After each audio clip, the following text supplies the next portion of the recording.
नमस्कार, जय हिंद। स्वागत है आप सभी विद्यार्थियों का आपके अपने यूट्यूब प्लेटफॉर्म उदय एजुकेशन में। विद्यार्थियों, इस वीडियो में बात करेंगे बोर्ड परीक्षा 2023 की दृष्टि से इम्पोर्टेंट कक्षा 8 के सामाजिक विज्ञान के पेपर के बारे में, जो कि आपके वस्तुनिष्ठ प्रश्नों पर आधारित रहेगा और आगामी बोर्ड परीक्षा की दृष्टि से वेरी मोस्ट इम्पोर्टेंट रहने वाला है। तो आप सभी विद्यार्थियों से निवेदन रहेगा, वीडियो को अंत तक देखिएगा, वीडियो को लाइक कर दीजिएगा। आपका अपना चैनल है, अभी तक आपने चैनल को सब्सक्राइब नहीं किया तो चैनल को सब्सक्राइब जरूर कर दीजिएगा। ये वीडियो राजस्थान के विद्यार्थी, इसके साथ ही मध्य प्रदेश, छत्तीसगढ़ और झारखंड के विद्यार्थियों के लिए भी वेरी मोस्ट इम्पोर्टेंट रहेगा। आप इनमें से किसी भी राज्य से ताल्लुक़ रखते हैं तो आप इस वीडियो को अंत तक जरूर देखिएगा, आपके लिए वरदान साबित होने वाला है। इसमें जितने भी अवसर के प्रश्न रहेंगे जो कि आपके बोर्ड परीक्षा की दृष्टि से मोस्ट इम्पोर्टेंट रहने वाले हैं। विद्यार्थियों, वीडियो को लाइक ज़रूर कीजिएगा। आइए बढ़ते हैं पहले प्रश्न की ओर। पहला प्रश्न आपकी स्क्रीन पे है कि बैरकपुर में अंग्रेज अधिकारियों पर हमला करने के आरोप में फांसी पर लटका दिया गया था। ऑप्शन अ टाटिया तोपे, ऑप्शन ब सीताराम पांडे, ऑप्शन स मंगल पांडे और ऑप्शन द है बहादुर शाह जफर। तो विद्यार्थियों, इसका सही आंसर हो जाएगा बैरकपुर छावनी में अंग्रेजों के अधिकारियों पर हमला किया था मंगल पांडे ने। तो ऑप्शन नंबर स रहेगा इसका सही उत्तर। बढ़ते हैं अगले प्रश्न की ओर। अगला प्रश्न, प्रश्न संख्या 2। पहला विश्व युद्ध शुरू हुआ था 1912, 1920, 1914, 1924। तो विद्यार्थियों, इसका सही आंसर क्या हो जाएगा? पहला विश्व युद्ध है 1914 में हुआ था। ऑप्शन नंबर स रहेगा इसका सही उत्तर। अगला प्रश्न, प्रश्न संख्या 3। अंग्रेजी शिक्षा अधिनियम कब पारित किया गया? 1759 में, 1885, 1853, 1854। तो विद्यार्थियों, उसका सही आंसर क्या हो जाएगा तीसरे का? अगर आपको आंसर आता है तो आप भी जरूर वीडियो के कमेंट बॉक्स में मेरे साथ साथ में आंसर लिखते जाइएगा, ताकि आपकी तैयारी कैसी है उसका भी पता लगाया जा सके। तो इसका सही आंसर हो जाएगा तीसरे का भी ऑप्शन नंबर अ रहेगा। 1759 में अंग्रेजी शिक्षा अधिनियम पारित किया गया था। अगला प्रश्न, प्रश्न संख्या 4। सत्य शोधक समाज के संस्थापक थे ज्योतिराव फूले, डॉक्टर अंबेडकर, महात्मा गांधी, पेरियार। तो विद्यार्थियों, इसका सही आंसर हो जाएगा ऑप्शन नंबर अ ज्योतिराव फूले। अगला प्रश्न, प्रश्न संख्या 5। लोगों को बहुमूल्य संसाधन बनाने में सहायता करते हैं शिक्षा, स्वास्थ्य, उपयुक्त दोनों, इनमें से कोई नहीं। तो विद्यार्थियों, इसका सही आंसर क्या हो जाएगा पांचवे का? शिक्षा और स्वास्थ्य दोनों होगा तो उपयुक्त दोनों, ऑप्शन नंबर स रहेगा इसका सही उत्तर। अगला प्रश्न है प्रश्न संख्या 6।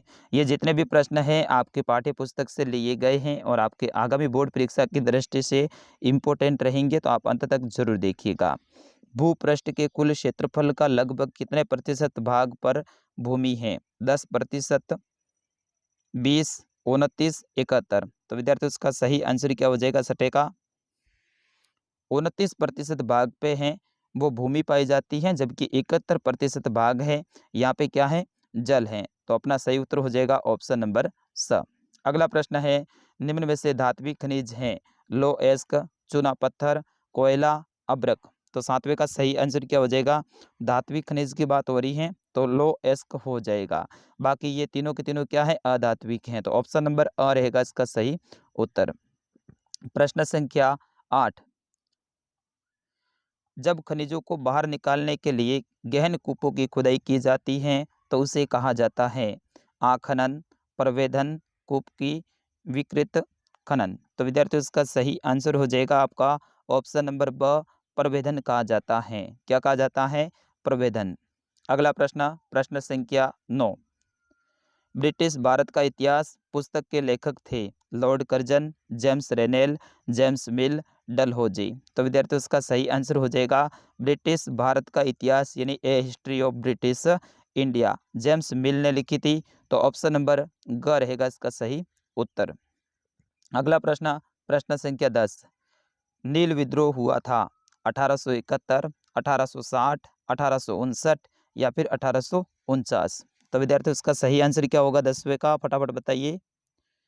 1859 में नील विद्रोह हुआ था। 1857 की क्रांति हुई थी, उसके बाद में ये नील विद्रोह हुआ था। तो ऑप्शन नंबर ग रहेगा इसका सही उत्तर।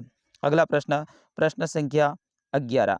अंतिम मुगल बादशाह था? औरंगजेब, जहांगीर, बहादुर शाह जफर, शाहजहां। तो विद्यार्थियों इसका सही आंसर क्या हो जाएगा? अंतिम मुगल बादशाह है वो बहादुर शाह जफर थे। ठीक है ना, अंतिम मुगल बादशाह की बात करें तो बहादुर शाह जफर थे। अगर प्रश्न ऐसा आ जाए कि अंतिम मुगल शक्तिशाली बादशाह कौन थे, तो शक्तिशाली में औरंगजेब हो जाएगा, और डायरेक्ट अंतिम का पूछे तो बहादुर शाह जफर हो जाएगा। इनकी मृत्यु है वो 1862 में हुई थी, रेंगून जेल में हुई थी, ये भी आप ध्यान रखना। ठीक है ना, अगले प्रश्न की ओर बढ़ते हैं। प्रश्न संख्या 12, भारत में पहली सूती वस्त्र कपड़ा मिल है वो कहाँ स्थापित हुई थी? सॉरी, कब स्थापित हुई थी? तो इसका सही आंसर हो जाएगा आपका 12वें प्रश्न का। एक बार ये प्रश्न मैं आपके लिए छोड़ रहा हूँ, इसका आंसर आप सभी को देना है वीडियो के कमेंट बॉक्स में। प्रश्न संख्या 13, आर्य समाज की स्थापना किसने की थी? स्वामी दयानंद ने, पेरियार, स्वामी विवेकानंद, राजा राममोहन राय। तो इसका सही आंसर हो जाएगा ऑप्शन नंबर क, स्वामी दयानंद सरस्वती ने। ठीक है ना, आर्य समाज की स्थापना की थी। तो ऑप्शन नंबर क रहेगा इसका सही उत्तर। प्रश्न संख्या 14, ये सारे के सारे प्रश्न इंपॉर्टेंट रहने वाले हैं। निम्नलिखित में से कौन सा कारक मृदा के निर्माण का नहीं है? वेरी वेरी मोस्ट इंपॉर्टेंट ये प्रश्न रहेगा आपके आने वाले एग्जाम की दृष्टि से। मृदा के निर्माण का कौन सा कारक नहीं है? तो मृदा का गठन, समय, जैव पदार्थ, इनमें से कोई नहीं। तो इसमें समय हो जाएगा। ठीक है ना, तो ऑप्शन नंबर ख रहेगा इसका सही उत्तर। कोई फिक्स टाइम नहीं होता है। अगला प्रश्न, प्रश्न संख्या 15, भारत का प्रथम गवर्नर जनरल था? Lawrence, Warren Hasting, Lord Curzon, Bentinck. तो विद्यार्थियों 15वें का सही आंसर क्या हो जाएगा? फटाफट आप भी आंसर लिखिएगा। तो भारत का जो प्रथम गवर्नर जनरल हैं वो था वॉरेन हेस्टिंग। ठीक है ना, तो ऑप्शन ब रहेगा इसका सही उत्तर। अगला प्रश्न, प्रश्न संख्या 16, निम्न में से नवीकरणीय संसाधन हैं? सौर ऊर्जा, पवन ऊर्जा, जल विद्युत, उपयुक्त सभी। नवीकरणीय का मतलब होता है जिसको एक बार उपयोग में लेने के बाद में दोबारा उपयोग में लिया जा सकता है। ऐसा संसाधन कौन है? सौर ऊर्जा भी है, पवन ऊर्जा भी है, और जल विद्युत भी हैं। तो ऑप्शन नंबर द रहेगा इसका सही उत्तर, उपयुक्त सभी। अगला प्रश्न है प्रश्न संख्या 17, निम्न में से मृदा के निम्नीकरण में सहायक कारक नहीं है? निम्नीकरण का मतलब होता है मृदा को खराब करने में सहायक कारक कौन सा नहीं है? वनो उन्मूलन, अति पशुचारण, स्थलाकृति, या फिर भूस्खलन। तो विद्यार्थियों इसका सही आंसर क्या हो जाएगा? इसका सही आंसर होगा आपका ऑप्शन नंबर स, स्थलाकृति। स्थलाकृति का मतलब होता है भूमि की जो आकृति है उससे क्या मिट्टी खराब होगी? उससे कुछ नहीं होगा। बाकी वनों उन्मूलन यानी वनों को कटाई करेंगे तो मिट्टी खराब होगी। अति पशुचारण यानी अधिक से अधिक पशुओं को चराएंगे तो भी भूमि खराब होगी। भूस्खलन का मतलब होता है भूमि का खिसकना या फिर धंसना, तो वो भी उससे भी भूमि खराब होती है। अगला प्रश्न, प्रश्न संख्या 18, निम्नलिखित में से ऊर्जा का परंपरागत स्रोत है? कोयला, पेट्रोलियम, प्राकृतिक गैस, उपयुक्त सभी। तो विद्यार्थियों इसका सही आंसर होगा आपका ऑप्शन नंबर द, उपयुक्त सभी। अगला प्रश्न, प्रश्न संख्या 29, कॉफी का प्रमुख उत्पादक देश है? वेरी वेरी मोस्ट इंपोर्टेंट ये प्रश्न है, आपके बोर्ड की परीक्षा में सीधा ही पूछा जाएगा। तो कॉफी का प्रमुख उत्पादक देश है वो ब्राजील है। ठीक है ना, ब्राजील है। ऑप्शन नंबर अ रहेगा इसका सही उत्तर। बढ़ते हैं अगले प्रश्न की ओर। प्रश्न संख्या 20, द्वितीयक क्रियाओं में को किस नाम से जाना जाता है? उद्योग, व्यापार, परिवहन, संचार। तो द्वितीय क्रिया की बात हो रही है विद्यार्थियों, तो इसमें आपका सही आंसर क्या होगा 20वें में? बताइएगा। तो उद्योग हो जाएगा। प्रथम क्रिया में क्या होता है? प्राथमिक क्रिया में अपन फसल वगैरह किसी भी चीज़ का उत्पादन करते हैं तो वो प्रथम क्रिया में आता है, प्राथमिक में आता है। लेकिन द्वितीयक में क्या आता है? विनिर्माण संबंधी गतिविधियाँ आती। विनिर्माण का मतलब होता है किसी भी वस्तु होती है उसके नई वस्तु का बनाना। जैसे कि कपास है तो वो प्रथम क्रिया है, अब कपास से कपड़ा बना रहे हैं तो वो द्वितीय क्रिया में आ जाएगा, और कपड़ा कहाँ बनता है? उद्योग यानी फैक्ट्रियों में बनता है। तो इसमें सही उत्तर अपना हो जाएगा ऑप्शन नंबर अ। अगला प्रश्न, प्रश्न संख्या 21, रेशम के कीटों के वाणिज्यिक पालन से संबंधित कौन है? Sericulture, pisciculture, viticulture, horticulture. तो विद्यार्थियों रेशम के कीट के पालन से संबंधित जो है वो आपका सही उत्तर होगा ऑप्शन नंबर अ, सेरिकल्चर। ठीक है ना, उसे कहते हैं सेरिकल्चर। अगला प्रश्न है प्रश्न संख्या 22, सुनहरा रेशा से अभिप्राय हैं, ये वेरी वेरी मोस्ट इंपॉर्टेंट है, आपके एग्जाम में सीधा ये प्रश्न पूछा जाएगा। तो सुनहरा रेशा से अभिप्राय हैं चाय, कपास, पटसन, इनमें से कोई नहीं। तो विद्यार्थियों इसका सही आंसर क्या हो जाएगा, आप जरूर कमेंट में बताइएगा, फटाफट बताइएगा। तो सुनहरा रेशा है वो पटसन से प्राप्त किया जाता है। तो ऑप्शन नंबर स रहेगा इसका सही आंसर। पटसन क्या है, एक फसल है। अगला प्रश्न, प्रश्न संख्या 23, उद्योगों की अवस्थिति को प्रभावित करने वाला कारक है कच्चे माल की उपलब्धता, भूमि, जल, उपयुक्त सभी। अवस्थिति का मतलब होता है जहाँ पे फैक्ट्रियां अपन लगाते हैं तो वहाँ पे क्या क्या चीजें होनी चाहिए। कच्चा माल की उपलब्धता होनी बहुत जरूरी है, भूमि भी वहाँ पे मिलनी जरूरी है, अगर भूमि नहीं होगी तो फैक्ट्री कहाँ लगाएंगे, और वहाँ पे फैक्ट्री के अंदर जल की भी जरूरत होती है। तो उपयुक्त सभी हो जाएगा इसका सही आंसर विद्यार्थियों, उपयुक्त सभी। ऐसा प्रश्न आए तो डायरेक्ट आपको उपयुक्त सभी के ऊपर ही क्लिक करना है।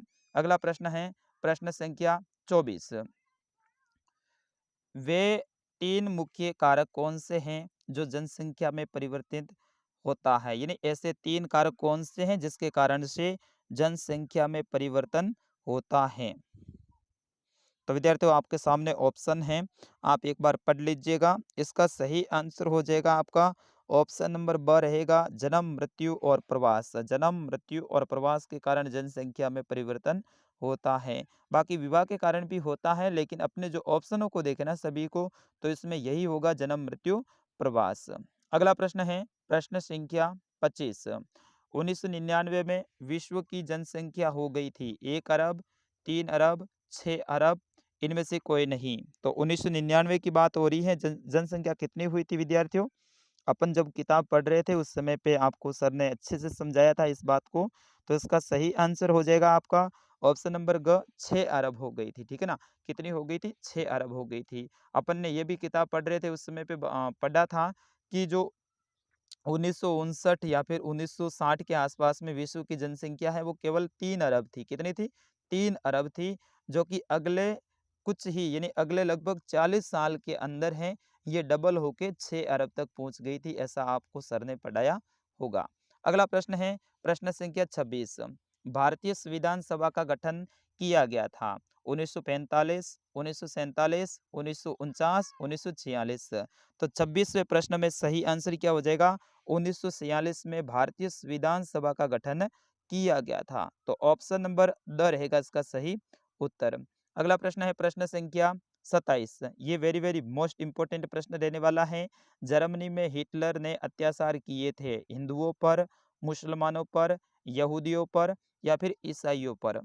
तो विद्यार्थियों इसका सही आंसर हो जाएगा ऑप्शन नंबर श, हिटलर ने है वो यहूदियों पर अत्याचार किए थे।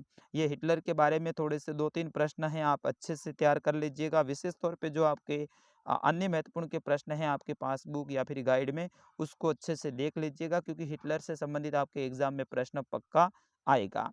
प्रश्न संख्या 28, लोकसभा एवं राज्यसभा के सदस्यों को क्या कहा जाता है, विधायक, पार्षद, सरपंच, सांसद। तो विद्यार्थियों इसका सही आंसर हो जाएगा सांसद कहते हैं। ठीक ना, लोकसभा और राज्यसभा के जो सदस्य होते हैं उन्हें सांसद कहा जाता है। सांसद है वो कहाँ बैठते हैं, दिल्ली में बैठते हैं संसद में। अगला प्रश्न है प्रश्न संख्या 29, जलियांवाला बाग हत्याकांड हुआ था 13 अप्रैल 1919 को, 13 अप्रैल 1918 को, 10 अप्रैल 1919 को या फिर 10 अप्रैल 1920 को। तो विद्यार्थियों इसका सही आंसर होगा जलियांवाला हत्याकांड है वो 13 अप्रैल 1919 को हुआ था। जनरल जो डायर था उसके नेतृत्व में जलियांवाला, जो कि अमृतसर के पास में है, वहाँ पे ये हत्याकांड हुआ था। तो इसका सही आंसर होगा ऑप्शन नंबर अ। लास्ट प्रश्न है आपका 30वां कि घरेलू हिंसा महिला सुरक्षा कानून कब लागू हुआ। ये भी वेरी वेरी मोस्ट इंपोर्टेंट रहेगा, आपकी परीक्षा में सीधा ही प्रश्न पूछा जाएगा। तो घरेलू हिंसा महिला सुरक्षा कानून है वो 2006 में लागू हुआ था। तो ऑप्शन नंबर श रहेगा इसका सही उत्तर। तो विद्यार्थियों ये था कक्षा 8 का सामाजिक विज्ञान का वस्तुनिष्ठ प्रश्नों पर आधारित पेपर। आपको पेपर कैसा लगा आप वीडियो के कमेंट बॉक्स में जरूर बताइएगा। आपका नाम, अपने राज्य का नाम भी वीडियो के कमेंट बॉक्स में लिखिएगा। और इस पेपर को डाउनलोड करना है तो हमारी वेबसाइट पे अभी जाइए, गूगल में जाके आपको सर्च करना है उदय UDAY, फिर उसके बाद में स्टडी STUDY और फिर उसके बाद में डॉट फिर कॉम, udaystudy.com आपको लिखना है। वहाँ पे राजस्थान जीके का ऑप्शन खुलेगा, उसके ऊपर आपको क्लिक करना है और वहाँ पे कक्षा 8 सामाजिक का पेपर ऐसा लिखा होगा, उसके ऊपर क्लिक करके इस पेपर को डाउनलोड कर लेना है। विद्यार्थियों, अगला कौन से विषय का पेपर चाहिए और कैसा पेपर चाहिए, वस्तुनिष्ठ या फिर पूरा, वो आप जरूर कमेंट में लिखिएगा। मिलते हैं अगले वीडियो में, तब तक के लिए नमस्कार, जय हिंद।